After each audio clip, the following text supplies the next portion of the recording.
Jacksonville, man. Those who don't know Bibby, know what I'm saying? He like a tuka. He like a tuka.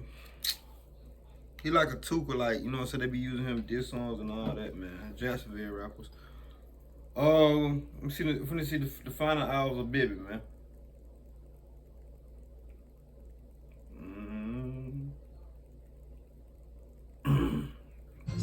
Fire erupts inside a Northwest Side apartment complex. It leaves this 16-year-old.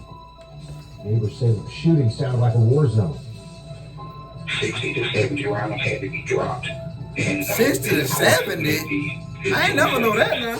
God damn. It sounded like it was Iraq out here, like multiple guns, like from different guns. It was real scary. I was in my apartment. I heard it all the way from in my apartment. Oh, definitely. Sounded just like probably an AK-47 or something that would, shoot repeatedly without stopping. I can tell you the moment that we drove up here, we knew this was a very bad scene, a very grim scene. And the second we got up here, we could hear loved ones of the victims, and you can hear them right now off in the distance. I don't know, I feel like my life stopped. With my baby dad, my life stopped. And I feel like...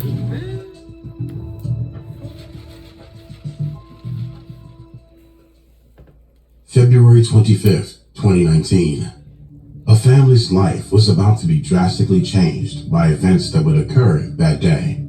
Unexpected to them, their son, Adrian Gaynor Jr., was about to become another statistic in the deadly gang feud between rapper Julio Fulio's alleged gang KTA, Kill Them All, and Young and Ace's alleged gang ATK, Ace to Kill, Aim to Kill, that has been plaguing the streets of Jacksonville, Florida. Adrian Gaynor Jr. was commonly known by the alias Bibby Osama, aka Bibby. By age, he was just still a child at 16 years, not yet even experiencing the fullness of life. But he held ties to alleged KTA gang affiliate, Charles Jones, also known as Julio Fulio, and that placed his life in danger. Before his final moments would come, where assailants preyed on his life, Bibby was warned about the upcoming jeopardy his life was in by loved ones close to him. 1 week prior to his demise, his close friend, Therese Powell, known as the rapper K Shorty, tried to talk him out of being in the company of... Yeah, see, a lot of y'all told me K Shorty don't fuck with Fulio, but I thought I mean, it is visual that you could say you could have the same dead homie. I mean, it's clear that you could have the same dead homie, but don't fuck with, you know what I'm saying, the other motherfucker. I get that. I get Fulio for his own safety. Around February 18th, 2019, a week before Bibby was targeted, K Shorty called him from behind prison walls as he was locked up at the time. His words were, "I see you out here with Fulio, but don't get caught up in that. You know how bad they want him, and they'll get anybody just to hurt him." Before he died, a week before he died, I called him on jail phone. And they cracker right now? Look cracker. I said, I see you out there. Look cracker. I see you with Fulio. You don't yeah, look cracker. That nigga need to drop again. That nigga just dropped one song and I read. Just to hurt him. I read one song that nigga. I ain't heard from that nigga since. Yeah, y'all ain't sent me none, but I gotta see that bro drop something. Brush it off, saying he's not in deep into that lifestyle. Just enjoying the music and concerts, so there's no need to worry. K Shorty, knowing how dangerous the situation was getting between the two gangs, again tried to persuade Bibby to keep his distance, telling him, "They know who you is now. Even if you ain't dissing, you around them, so you're part of it." Yep. But you done got in the jail, they know who you is now. And like, even if you ain't dissing, you around them, so you're a part of it. And that's how he ended up happening to him. That would be the last conversation he had with his friend, Bibby.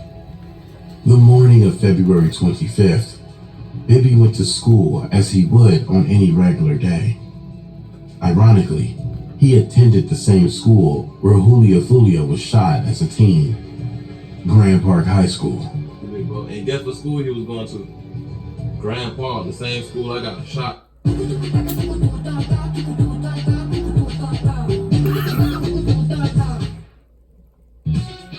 think I seen something about that when Fulio was like,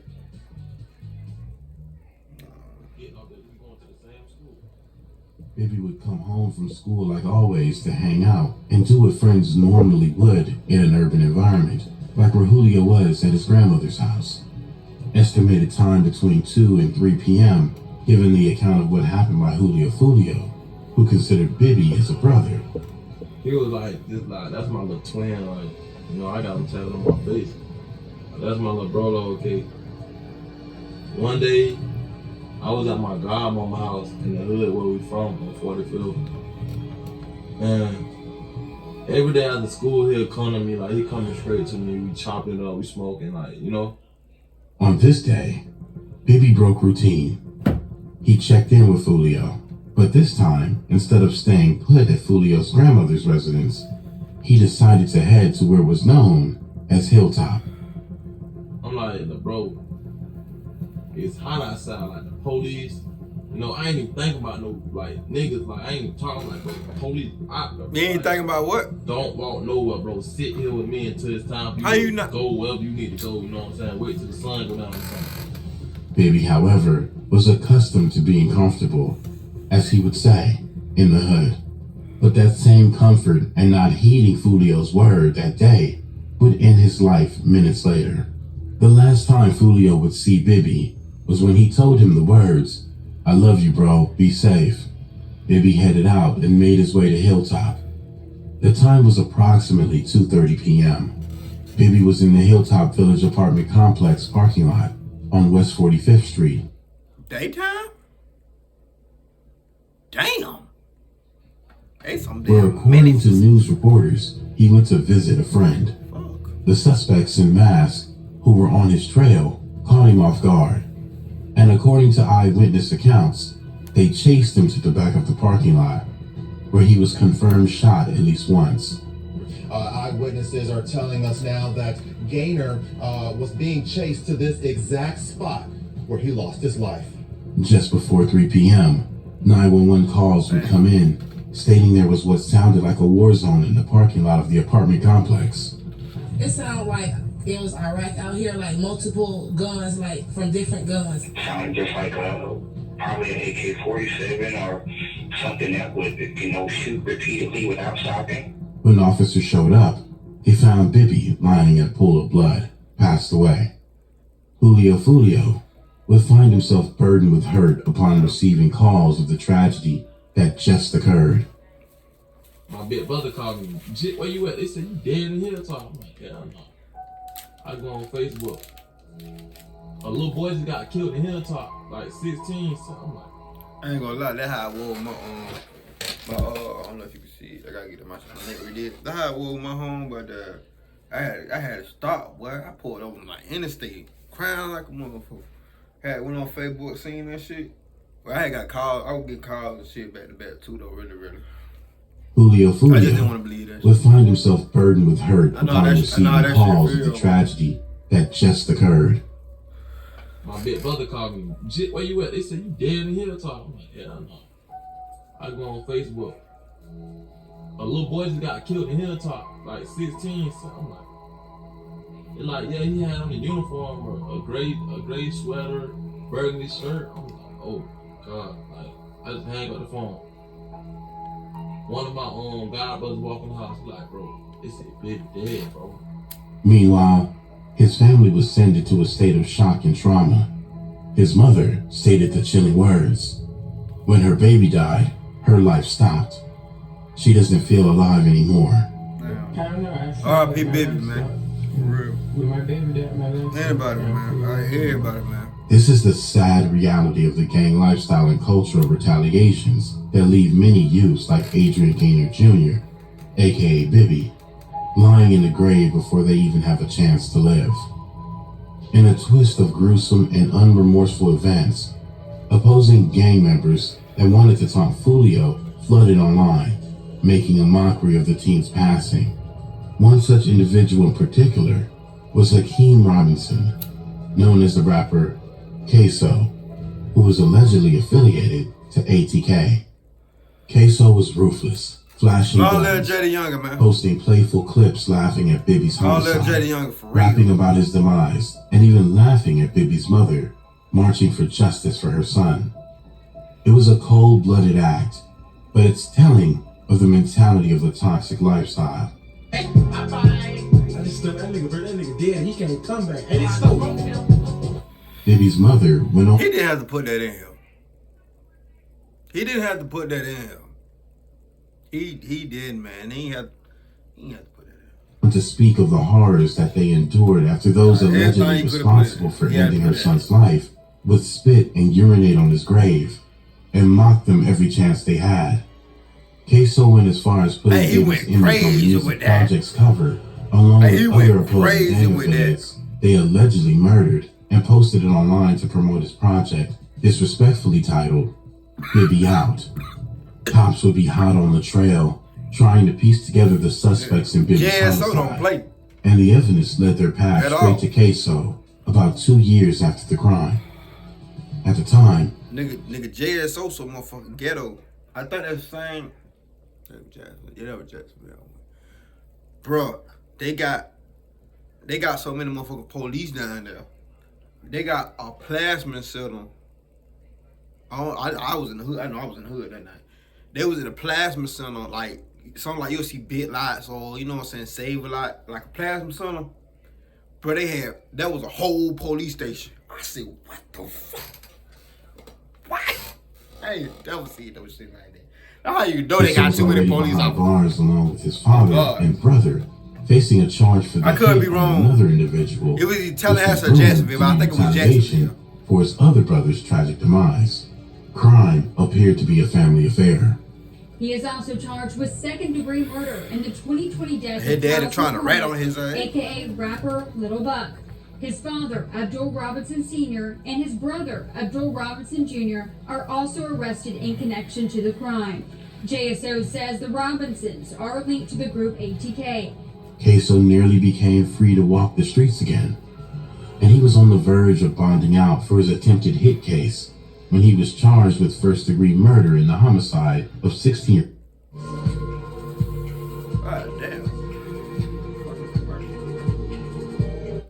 Adrian Gaynor Jr., aka Bibby.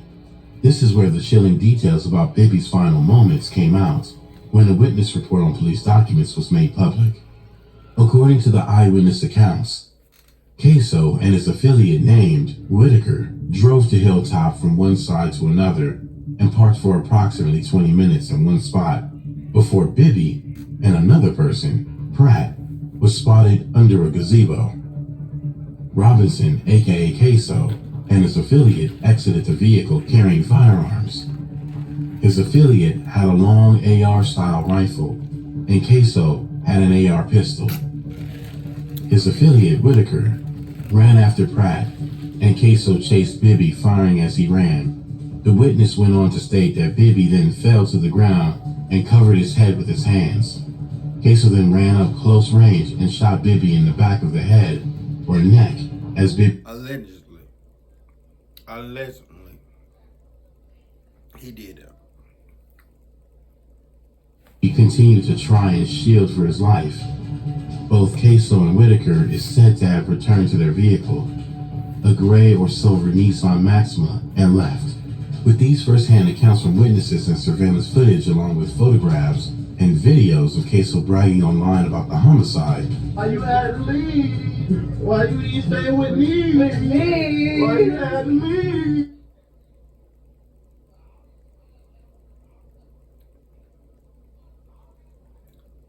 Bibby! Investigators had all they need to try him for first-degree hit. Footage would surface online of officers breaking the news about him being investigated for the murder of Bibby, and the reality of what he was facing finally weighed on him. Queso was in the room in disbelief and denial of what was happening, but it was indeed happening. Before the footage ends, his words were, "Everybody pray for me." You know what that is? You know what that is? Bibby ring a bell to you? I won't speak with my lawyer. Won't speak with your lawyer? Okay.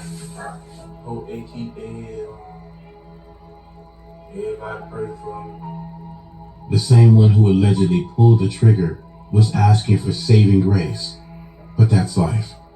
No matter who you are, when it comes to life behind the prison cell, oftentimes God is the one turned to, forgetting that in the moment of taking another's life, God was left out of the equation. Bibby's mother How you never know that stopped man fighting did for this? That man justice. didn't do this. She was out in the rain rallying, and finally, it looks like some justice will be served and closure can come for Bibby's family.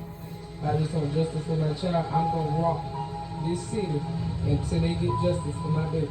Queso is currently still behind bars, facing the consequences of his actions, and going through the legal court process of his case. Hopefully, after due course, the ones responsible are held accountable.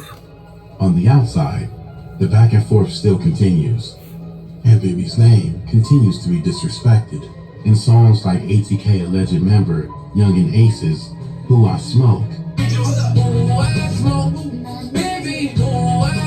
The song samples one of the most iconic classics, Vanessa Carlton's 1,000 Miles. When that came, It sparked a brief backlash online, but she stood by her approval of clearing the sample for use, arguing if the race was reversed, it would be no problem with the street lifestyle expressed within art.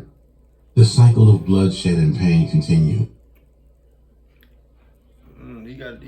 I want to do, he got the other side too. Cause you just can't pin that shit on one side. Both sides do the same shit. Man, going on to you, both sides do the same shit. But anyway, RP Bibby, RP to anybody else that lost their life in, you know what I'm saying, in the middle of that war, or still losing their life to this day. Anybody from both sides, man. RP. That being said, give me a thumbs up, like, subscribe. See how motherfuckers on that video. Let's ride, man.